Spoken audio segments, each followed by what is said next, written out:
You ask Tiger to solve. This deals with linear equations with one unknown. The final result is x equals 12. Let's solve it step by step.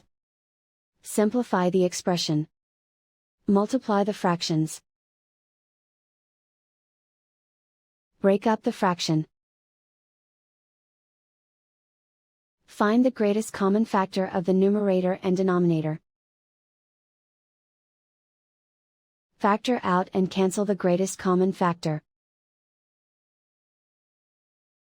Group all constants on the right side of the equation. Subtract 2 from both sides. Simplify the arithmetic.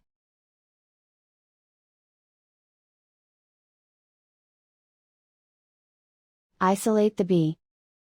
Multiply both sides by 4. Group like terms. Multiply the coefficients. Simplify the fraction. Simplify the arithmetic. And so the final result is x equals 12.